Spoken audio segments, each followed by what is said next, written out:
Hello YouTube, how's everyone doing? It's Professional here. So today I got another top 10 video for you guys on GT Online, and if you guys enjoy these videos, enjoy these top 10s, these top 5s, please do drop a like on it because it does help me tremendously to make more content like this. But anyways, on today's video, we're going to be talking about the top 10 features that a lot of players don't know about still to this day in 2023.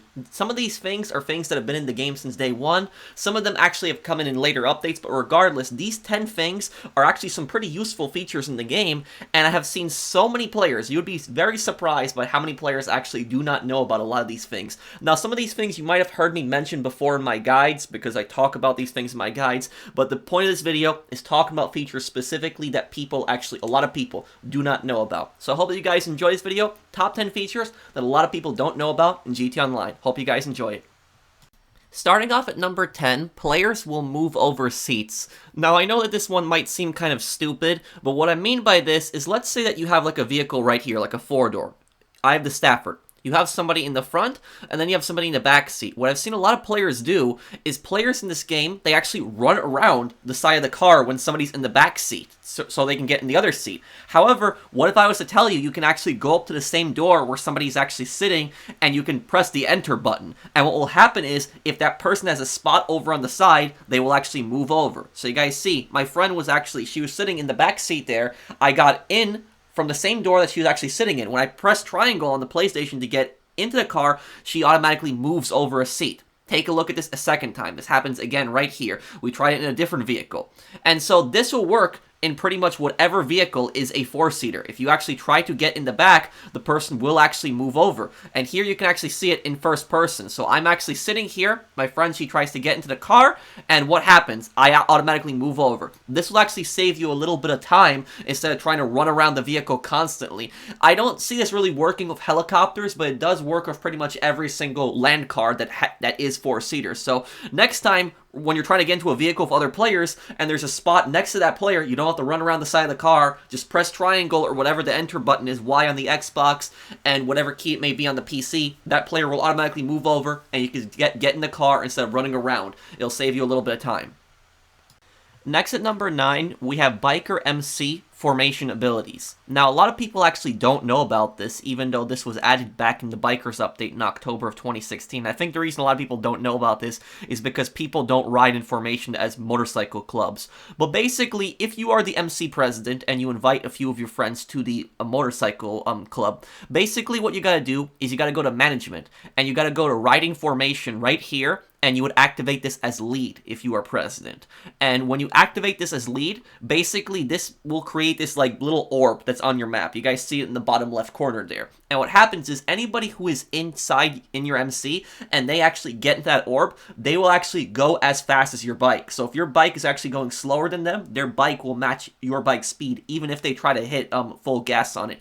And also, if your bike is actually faster than their bike, they will actually increase their speed to match your speed. But on top of that, when you are in an MC formation, what it does is it also restores your health over time, it gives you free armor, and on top of that, it also fixes your bike. Take a look at the bottom left corner here. I'm actually speeding this clip up because it's a little bit of a drive, but you guys see, it slowly replenishes health and it replenishes armor a little bit faster. So if you're playing as an MC, and this will actually make doing MCs a lot funner, if you actually roleplay as an MC and you actually drive around in formation, when you are driving to each mission, wherever the mission is, you're doing a contract, you're doing a solo mission, if you drive together to wherever you need to go to, you will get free health and free armor every single time. It'll also fix your bike. So you guys see right here, my bike is damaged. My bike is actually smoking. And over time, the smoke goes away. So it'll fix your bike. As long as your bike isn't flaming, it's about to blow up, it will fix the bike over time and replenish the bike's health. On top of that, the road captain also has this ability. Whoever you make road captain in your MC, when they are road captain, they need to go into their road captain abilities and they just turn on riding formation lead. So the road captain can do this as well. However, the president can turn this off at any time. But if your road captain is doing this, make sure that the president turns off lead formation or else road captain won't be able to do it. But other than that, it's actually pretty a really cool feature in the game. Reference to Lost and Damned in GTA 4, and I wish that more people would take advantage of it. You know, playing as a biker gang, you know, having like a lot of friends driving around in biker formation, it's actually a lot of fun. And this is so effective that even if you have somebody on your bike and somebody is driving really fast, has a really fast bike that's the lead, you will match your speed. And this is significant because whenever you have anybody on your motorcycle, you actually lose a lot of speed, so you go a lot slower. So this will make you go super fast. As you guys see right here, my friend is on the arena bike. I have another friend that's on the back of the motorcycle, and we're going just as fast as the arena bike. So it's very useful, and it can also be used in cell missions. If you ever had that biker baggage cell mission with the 4 bikes, you have 5 people in the MC, and the road captain or president leads, you can make all the bikes on the highway go really fast with this. Moving on to number 8, we have shooting helicopter tails. This has been a feature in the game since day 1, even in the single player, but a lot of people actually do not know about this. Now, when it comes to fighting a player helicopter, your best bet is probably just to shoot the helicopter as much as possible, try to shoot the player out, RPG them, because you won't get that clear of a shot. But when it comes to dealing with NPC helicopters, buzzards, police helicopters, is extremely effective. So take a look at this. I'm doing the Hookies resupply mission for my crate warehouse, one of the most annoying missions in the game. And this mission spawns constant buzzards after you. What you can do is you can take any kind of gun, and you can just shoot the tail on buzzards. And what happens is if you damage the tail enough, it'll actually disable the helicopters. The helicopters will actually spin out, and they will blow up. You can pretty much use this for any weapon. So if you don't have, an RPG, you don't have a homing missile, and you want to take out a helicopter in another fashion, you shoot the tail rotor blade, and eventually it will snap. Helicopter will just spin out and blow up. The fastest way is with the minigun, like it's shown here. However, though, any assault rifle, SMG, technically a pistol will do it, but they will take a little bit more time because there's you don't have that much of a fast fire rate like you do with the minigun. So works on police helicopters, works on buzzards, it works on Mavericks also. That's the helicopter. A lot of times the NPCs will chase you, and this does not work for Froggers. Frogger is the same helicopter that Trevor actually has, his personal helicopter, so it will not work for that. So any kind of helicopter that has that little circle around it, kind of like a little cover, it won't work for that. It also won't work against sparrows, but it will work against buzzards, Mavericks, and police helicopters, so keep that in mind. Next time you encounter a police helicopter, easy way to shoot it down without an RPG or homing missile, just shoot the tail a bunch, spin out, it'll automatically crash, blow up on its own. Moving on to number 7, we have retrieved any impounded vehicle with the assistant. So basically, this annoys a lot of players in the game, that if you actually get killed by the cops, what they will do is they will impound your vehicle, and your vehicle will be at the impound lot in South Los Santos. Like, in this case, get killed by them, my Stafford gets taken away. Now, what happens is, when you go to the impound lot, it's a $250 fee to retrieve it, or you could just steal it out. Most people will just pay for it. They don't want to deal with the hassle of the cops. $250 isn't that much. But what if I was to tell you, there's actually a way for you to retrieve your vehicle across the map without actually having to go to the lot? Basically, you just need to have a CEO office, and you need to have an assistant, and you can call them. But here's the thing, what a lot of people actually do is they will actually spawn another personal vehicle when they're actually across the map. And the reason they do this is because it actually destroys the vehicle that has been impounded, and then you actually have to pay the insurance fee. Depending on the vehicle, it can be pretty expensive. So take a look at this. I spawned a different vehicle. I had to pay $15,000 once my Stafford got destroyed in the police lockup. So to get around this, all you basically gotta do is just call your assistant.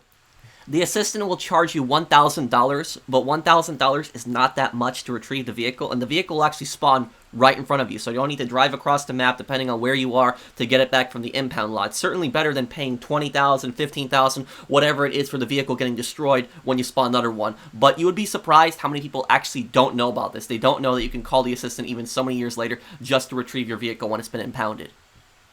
Number 6, we have a flight formation assist. Now, this has been in the game since 2016 with the CEO update, Further Adventures in Finance and Felony, and it was also added with the Bikers update. But there's still a lot of people that still do not know about this. I actually mentioned this in my video 4 years ago on the features that a lot of people don't know about in GT Online, and there's still a lot of people I see selling with airplane missions. They don't know about this. But anyways, flight formation assist. To turn this on, you have to go in the management of the CEO, turn it on there. For the bikers, for MCs, presidents do the same thing. However, only the MC president can do this. Road captains do not have this option. They only have the option to make motorcycles on the ground go faster, not for planes. But once you turn it on, you will see kind of this circle that will be following you at all times when you're flying your plane. And this circle will be the color of whatever your CEO or your MC is. In this case, it's green for me. So this was during the crate event. My friends were helping me to sell my warehouse. And one of my friends was flying my Titan for me. And so what I do is I'm flying the Pyro right here, and I get in front of the Titan. I get the Titan in that little blip right there. And what happens is, whatever plane is in that blip, even if it's a cell plane will fly as fast as the lead plane. So that means that that Titan is now flying just as fast as my Pyro. And when you activate something like Ghost Organization, which you give yourself a 3-minute window basically, you can actually complete these missions a lot faster. So you see, the Titan is going much, much faster, probably double of what it normally goes with. And if you want to see it, what it looks like on the plane itself, this was also from a few weeks ago. I was helping my friend, I was helping him sell his MC business. And so in this case, he was leading us here. I was in a Dodo plane. We got the C Dodo plane. And you see how fast I'm flying. And you see, I finished this mission, I finished the drops a little bit faster than I would normally think. I probably, knocked 2 or 3 minutes off the timer just with the speed alone from this. But this is just showing it on my end. If you have 3 planes, the best thing to do is to probably guide one plane for a little bit, for like maybe a minute, come back for the second plane, make it go up faster for like a minute, and then the third plane. Do the same thing. But other than that, this is a great way to speed up any kind of vehicle, especially if you're doing, cell missions. This will really help you out and make these missions go much faster, and I personally recommend this. If you're doing a Titan mission, I do recommend it, but I would avoid it personally if you have the mission where you have to fly low. If you have to fly low with a Titan, don't do this because you'll be flying so fast, you won't have enough time to turn if there's some, like a pole or something like that. But if you can fly higher with the Titan, do it then. You can finish the mission quicker. At number 5, we have not needing the boring machine for the aggressive heist. Now this one, I was a bit unsure whether I should include this one because I don't know if this is really a feature, but I wanted to include this in here because it is actually kind of a useful tip.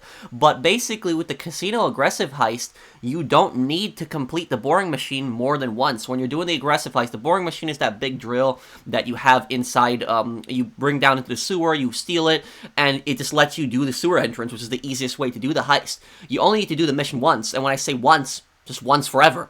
And at that point, you never need to do it again. If somebody else needs to do the mission, please let me know in the comments down below. But so far, I haven't needed to do the mission. And what happened was, for like a year straight, whenever I did the aggressive heist, I always stole the boring machine. And then I was looking at my comments section, and people were telling me, you don't need to actually steal the boring machine. Just don't, and you'll be able to do it. And I was like confused. And then one day, I tried to do the finale, and I realized I could still do the sewer approach, even though I have stolen the boring machine. I haven't stolen the boring machine yet as a prep. I can still do the prep, which just puzzles me a bit. So I don't know whether it's like Vincent's missions, because Vincent's mission you only do it one time, and after that it'll show you permanently where the security cameras are again. I think you can replay Vincent's mission also, but I suspect this could possibly be a glitch. This might be a glitch that this Rockstar didn't re-register it every single time. Maybe it just saves automatically that you have the boring machine, so you can just do it. But regardless of whether it's a glitch or not, like I said, I'm not sure whether it's intentional or not, but you don't need to do the mission. If you don't need to do the mission, people are eventually going to figure it out, and so if you don't need to do the extra mission, you don't need to do the extra mission, and it's a little bit less work. Though, if this is a glitch, which it might be, might not sure entirely on that, this might be changed in the future, so just keep that in mind. If you watch this video in the future and this is not allowed, that might be changed. At number 4, we have free weapons inside the bunker, the yacht, and the hangar. Now, there are some businesses that actually have free weapons that spawn in, like the nightclub has the free heavy revolver, but that's only one weapon inside there. However, in the yacht, the hangar, and the bunker, you have multiple weapons spawn in there, and some of them are pretty useful. For example, in the bunker, once you complete all the shooting range challenges, depending on which challenge that you complete, these do get a little bit tricky, but eventually when you get good at them, you will be able to complete them. I didn't think I would be able to complete them when I did them years ago, but eventually I got good at them, and I was able to figure out a trick of just going for constant headshots and, maintaining a streak because points increase. But anyways, once you complete all the challenges, you will unlock free Molotovs, free grenades, free grenade launcher, and a free RPG that will actually spawn in the bunker. But anyways, it's a bunch of free explosives that you get inside the bunker, and these, I've noticed, the bunker ones don't tend to respawn, at least not until, 48 minutes has passed one in-game day. However, though, inside the hangar itself, on the very top level of the hangar, you'll be surprised many people don't know about this, there's actually free heavy sniper ammo, and it constantly respawns. So it respawns after a few seconds, and there's free homing launcher ammo. So it's like 2 homing rockets each time, wait a few seconds, 2 more homing rockets spawn, you can pick that up. Inside the yacht, if you own one, if you actually go down to the quarters level where people live, you will actually be able to find free heavy sniper ammo, you'll be able to find free assault rifle ammo, free homing launcher ammo, free machine gun ammo. So yacht, bunker, and hangar, keep this in mind, you do got free weapons and explosives that do spawn in them. Moving on to number 3, we have loose cops instantly with the Terabyte, the MOC, the Avenger, the Acid Lab, and the Kasatka. So this is kind of a weird one. I've mentioned this before in my tips video on the Drug Wars DLC with the new Acid Lab, but a lot of people still don't know about this, and I see people doing stuff like, people immediately call Lester when it might actually be quicker to actually go to one of these vehicles if they're right next to you, or they will go in like the sewers and stuff like that. You cannot do this for certain missions, so certain missions you can't do this for, but in free mode, you can always do this. But basically, take a look at this. So, no matter what the wanted level is, you could have like a 5-star 1 level. If you call in one of these vehicles that let you actually explore the interior of them, you will lose the cops instantly. The 1 level will disappear. And this is not a glitch, but I wouldn't say that this is directly like an ability of the vehicle either. And that is because when you enter these vehicles, it's basically like going into another instance. You're still in the same lobby, but it's like another instance. It's like another world, technically. And so the cops cannot get you in there, and so that's why the cops tend to disappear. So it doesn't matter if you have like a 5-star 1 level and you just go in the back of this Terabyte, MOC, Avenger, Kasatka, Acid Lab, you will instantly lose the wanted level. So just keep that in mind. Very quick way, instantly lose your wanted level. Whenever you have in free mode, you can't call Lester at the moment, just drive to one of these vehicles, spawn it, just run right inside, instant lose the wanted level, very easy. At number 2, we have alternate fast travel. Now, with the taxi business being recently released, you can now call up taxis from downtown Cabco and fast travel at different points around the map. However, though, what if I was to tell you that there already was a way to fast travel? It's been in the game actually for some time. A lot of people just don't know about it. And that is that in the casino, there's a few of them. Let me start with the casino. In the casino penthouse, once you go up to the phone, you can actually request a limousine. And this limousine will fast travel you to a few places from your choosing, from the terminal to LSIA to Paleto Bay. I chose Paleto Bay, so all the way across the map, spawn there. Now, how do you teleport back from here? How do you fast travel back from Paleto Bay all the way back to the city? What you can do is you can request a luxury helicopter. Requesting a luxury helicopter, you have to be a CEO. You go in CEO abilities. It is a few $1,000s to request it, but the nice thing about the luxury helicopters, it spawns very close. Spawns very close to wherever you are, and once you get into it, you have a few choices. You can choose to get spawned at any one of your crate warehouses, your vehicle warehouse, or your office. I'd personally recommend to go back to your office, because from your office, you can just fly right out with a helicopter immediately. So it's convenient, very easy, and I used to use this back in the day when I was trying to get away from griefers. I would use the luxury helicopter after I activated off the radar, and they were confused as how I got back to my office so quickly. But there's also a few other ways to fast travel. There's also the Kasatka and the yacht. I felt like I should mention them because there are also alternatives. The Kasatka is $2,000 once you complete the Cayo Perico heist and teleports you all over the map, basically around the same area that yachts go in, just underwater. And the yacht, it costs $10,000. Used to be like 25 grand, but it can fast travel you. If you go up to the bridge, it will fast travel you around the map on the water. But these I just don't find as useful as the luxury helicopter. However, though, there's also another way to fast travel that I haven't mentioned here. But also that one thing I talked about with the casino penthouse phone, you can actually do the same thing from your agency if you actually talk to your secretary at the agency. But anyways, the most effective way to actually fast travel is just setting the spawn location.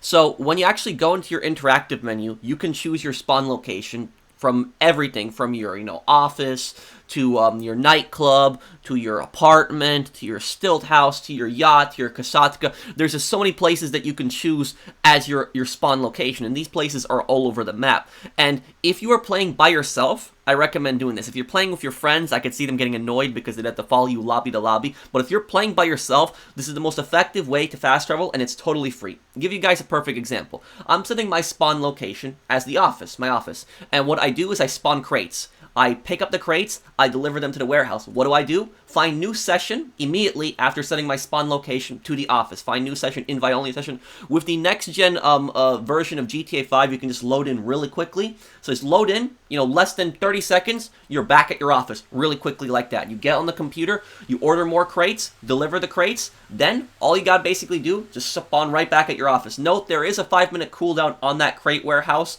but if you have a second crate warehouse, you can just start doing it right away. So this, just use that as a fast travel. Like playing by yourself, in an invite-only session, a solo session, you don't feel like driving across the map, just set it as spawn location wherever you want to go, find new session, few seconds, you're there. Before I reveal the number one feature in the game that a lot of people actually don't know about, I want to make a special mention, and that is being able to use the helipad in the agency during missions. So previously, when you were doing missions, whenever you had to deliver something back to the agency, you actually could not use the helipad. You actually, even if you had an air vehicle, you had to land on the street and you had to go in through the front door. But with recent updates in the last few months, they changed this. So in this case, you guys see that I'm delivering a watch back to the agency, and in the past had to go through the front door. Can just land right in the helicopter, easy. So just keep that in mind. If you got to get back to the agency, if you're delivering something, if it's like a small pickup, you can just land in through the roof, save you a bit of time if you're in an air vehicle. And the number one feature that so many people don't know about in GTA Online, I know I've mentioned this in practically every single one of my money guides, but it's something that so many people still don't know about to this day, which I really think is super important and will make you so much money in this game. It will help you out tremendously. It has me. And that is the high demand bonus. So basically, just take a look at this for a moment here. This was from last week when we had that crate event going on. It was 1.5 times more on crate missions. Now look at this right here. I'm selling 111 crates for $3,330,000. Make sure you keep that number in mind here. Now take a look at this. Selling this, and this is from, earlier, it's the same mission, we were doing the flight formation, but this is the end of it. Look at it. Instead of getting that $3,330,000, I got $4,928,400. So some people are probably wondering, how the hell did you get that extra money? How did you get over an extra $1 million? How did you do that? Well, I relied on the high demand bonus. Here's basically how it works. The high demand bonus is scaled on the amount of players that is in the lobby in a populated session. So people think there's no advantage to selling in public sessions. The risk is, other players might destroy your stuff. Sure, that is always a risk. But for every single other player in that lobby that's not in your CEO or MC, you get an extra 2%. And that might not seem like a lot, but this scales up to 50%. So basically, it scales up to 25 players max in that lobby. It doesn't go past that. So it used to be 1% per player. Now it's 2% per player. That means you can get an extra 50% if you sell in a full populated lobby. And there are ways to protect yourself. There are ways to do it, to protect yourself. You can activate Ghost Organization. When you activate Ghost Organization, if you can sell something as a CEO, choose to sell it as a CEO. You can't sell the MC business as a CEO, but mostly everything else you can sell as a CEO. Sell as a CEO, you activate Ghost Organization, you have that 3-minute window, and what you get back from that bonus is way more than what you will be spending on Ghost Organization. And I personally like activating Ghost Organization about a minute after the sale starts, so that we have a little bit more time, because griefers usually don't catch on until you're a few minutes into the sale. So that's what I typically like to do. But take a look at the calculations right here. So here's how I got that number. $3,330,000 for the crates. It's a 2% bonus per player. 2% of $3,330,000 is $66,600, and I multiply that by 24 because one player left, so I didn't get the full 25 player bonus, but it was almost the highest that I could get. So I got an extra $1,665,000 just for selling in that populated lobby. I add that to $3,330,000, I get $4,928,400, nearly $5 million. But take a look at this. I am selling now my nightclub. And look, if you gotta sell a business, I know some people get scared. I know people are gonna say in the comments, I don't want to sell in a populated lobby. People are gonna blow my stuff up. Okay, but here's the thing: don't sell things like crates unless you have some friends with you on that. And you can activate Ghost Organization. And if somebody tries to destroy your stuff, just close your application. For crate warehouses, you will only lose 3 crates. As long as you close the app before anything gets destroyed, you'll lose just 3 crates, and you can just try again. I personally think that it's worth the risk. I've done this so many times. People tell me that I sell in lobbies with all my friends. But in this lobby with the crate warehouse, I only had my friends that were in the CEO. There was nobody else. There was a ton of randoms that were in the lobby. And in this case, I'm selling the nightclub. I'm selling this for $1,443,650. Take a look at this right here. The nightclub is scaled off of whatever amount that you have minus 100,000 because Tony takes a 10% cut, but after $1 million, he only takes 100,000. So it's based off $1,343,000. But anyways, 2% of $1,343,000 is $26,000. $8,872. It was $873, but I guess the game rounded it to $872 for some reason. Now, anyways, multiplying that by 25, I get an extra $671,000 just for selling that populated lobby. And I can activate Ghost Organization with this. Nightclub sales, you can do completely solo. You don't need anybody to help you with that. And so, in this lobby, I didn't even have one friend in this lobby. Nobody protecting me. There's people killing each other in the city. And that's why if you're selling something and you go farther out of the city, by the time Ghost Organization expires, you'll probably make more than half the sale at that point. You'll probably be halfway done through the sale, and they won't have enough time to catch up to you. So I ended up, delivering the crates here, and I got $2,015,450. The nightclub products, you don't pay for it. You don't pay for it like crates. It's free. It produces over time. So if you don't want to do crates, at least do the nightclub sales in populated lobby. This will get you so much money. I've sold in so many populated lobbies over the years, and this is one of the reasons that I got over $1 billion so quickly. I just kept relying on that high demand bonus. And whenever there's a double money event on businesses, the high demand bonus also scales off of that double money event. So there's even more potential to make money from this. So keep that in mind. If you sell in populated lobbies, you can make massive bonuses, up to 50% more, 2% per player, 25 players max is scaled off of. Keep that in mind, because I personally think it'll help you make so much money in this game. It has for me.